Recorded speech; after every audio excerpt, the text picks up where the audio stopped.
अख्तर जो है वो 2 साल बड़ा है बरकत से, और बरकत जो है वो ट्वाइस है, यानी उसकी जो उम्र है वो उससे दुगना है शफकत से।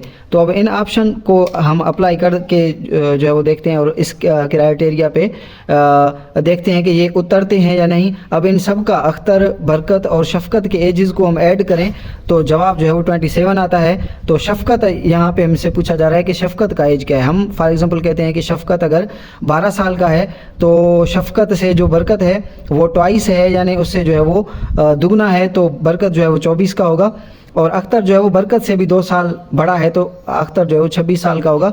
अगर हम इन सब को ऐड करते हैं तो 27 नहीं होते, जो हमें क्राइटेरिया बताया गया है कि इन सब के एज को ऐड करें तो जवाब 27 आता है। अगर हम फ़र्ज़ करें, हम जो है वो कहते हैं बी ऑप्शन को देखते हैं कि अगर शफकत हम कहते हैं कि 10 साल का है तो बरकत जो है वो उससे दुगना बड़ा है तो वो 20 साल का होगा, और अख्तर बरकत से भी 2 साल बड़ा है तो वो 22 साल का होगा।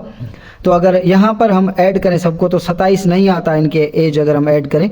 अगर हम फ़र्ज़ करें, हम कहते हैं कि शफकत जो है वो 8 साल का है और बरकत उससे दुगना बड़ा है तो वो 16 का होगा, और बरकत से भी अख्तर 2 साल बड़ा है तो वो 18 साल का होगा।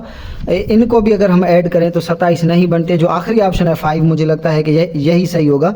अगर हम फ़र्ज़ करें, हम कहते हैं कि शफकत की जो इस वक्त उम्र है वो 5 साल है, तो बरकत उससे दुगना बड़ा है तो वो 10 साल होगा, और अख्तर जो है वो इससे मज़ीद 2 साल बड़ा है तो 12 साल का होगा। अगर हम 12, 5 और 10 को ऐड करें तो जवाब जो है वो 27 आएगा।